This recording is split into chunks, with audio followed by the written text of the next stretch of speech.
Pwedeng makasuhan si Boying Rimulya dahil doon sa pag-amin niya.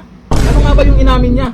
Eh yun lang namang ay pakikipagtulungan sa ICC, pakipagpulong sa ICC investigator. O eto, panoorin natin ang video kung anong pwedeng ikaso sa kanya. Posibleng maging basehan para masampahan ng perjury case si Ombudsman Boying Rimulya matapos pag-amin o ang pag-amin nitong nakipag-usap siya sa mga investigador ng ICC. Sa Senate hearing kasi noong nakaraang taon, sinabi ni Rimulya na hindi raw ito nakikipagtulungan sa investigasyon ng ICC. Narito ang balita ni Marco Gonzales.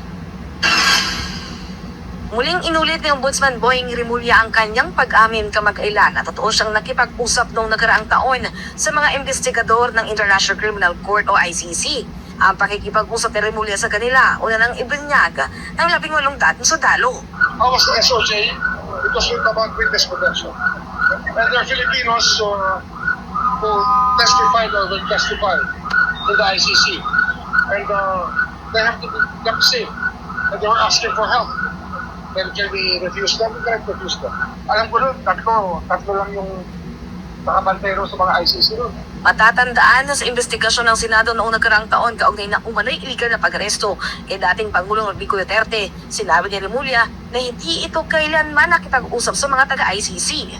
Dahil naman sa pagbabago ng pahayag ni Rimulya, ayon sa abogado ni dating Pangulong Rodrigo Duterte sa ICC case sa Korte Suprema na sa Attorney Israelito Torion, posibleng maging basehan ito na pagsasampa ng kasong perjury. The testimony of then DOJ Secretary Rimulya was under oath.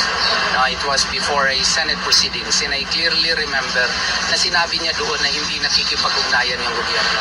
That may be a ground for a perjury or other appropriate cases, false testimony in other proceedings. Maaari rin anya ito maging basehan para mapa-impeach si Rimulya dahil sa betrayal of public trust. Pero sa mga panahong ito, baka hindi anya umubra sa kongresong reklamo. Pero ang tiyak, gagamitin ng kampo ni FPRRD ang naging pag-amin ni Rimulya para sa kanilang apilang injunction para sa dating Pangulo sa Supreme Court at upang mapahinto ng kooperasyon ng gobyerno sa ICC dahil hindi na tayo miyembro ng Rome Statute. Una, nagpapasalamat ako sa kanya kasi we have been trying to secure evidence that the government has been cooperating with the ICC even if we are no longer a party to the Rome Statute.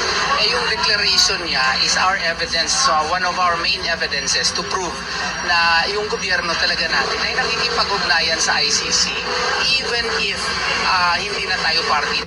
Samantala sa abogado naman ng kampo ni dating Pangulong Duterte sa kaso nito sa The Hague, Netherlands, sinabi ni Atty. Martin Decla na kinabigla niya ang naging pag-amin ni Rimulya dahil paulit-ulit na sinasabi ng Marcos government na hindi sila makikipagtulungan sa International Tribunal. At ang ganyang pag-amin ay pagpapakita lang na mas dapat imbestigahan ang mga ibinyag ng mga dating sundalo. Doon sa mga nagsasabi na kwento-kwento lang, hindi paniwalaan, why dignify it with a Senate investigation, really, it bugs me why they're not going to proceed with such damaging, serious allegations. At hindi lang po ito salita, may mga pictures na kasama. So magsalita na yung as it turned out, imbis na magsalita, nagsampa pa ng kaso against the affiants. I'm referring to the former military personnel. So mahirap talaga pag titindig ka para sa katarungan or accountability. And if they're looking for, in order to address impunity in this country, I think this is one hell of a case to investigate and address the issue of impunity in this country. Para sa Diyos at Lagot.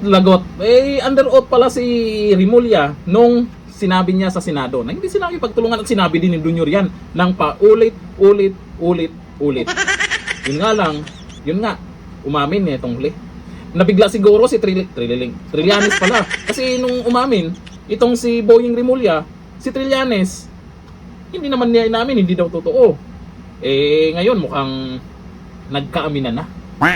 Nagkaalaman na. Hindi na mahihirapan ang mga abogado ni dating Pangulong Duterte na patunayan na ang gobyernong ito ay di umano'y nakipagtulungan sa ICC. O ayon dito sa mga nagkomento, sabi ni James Pascual, kasuhan na yan mismo sa bibig niya lumabas. Malinaw naman yan. Sabi ni Giovanni Mata, dapat talagang sampahan yan. Uy, mga excited kayo ah. Sabi ni Nelson Diquio, yan ang basihan na totoo ang mga sinasabi ng mga ex-marine. Magdudugtong-dugtong naman yan. Ang importante sa ngayon, malinaw na yung mga galawan nila. Hanggang dito lang. Thank you. Bye-bye.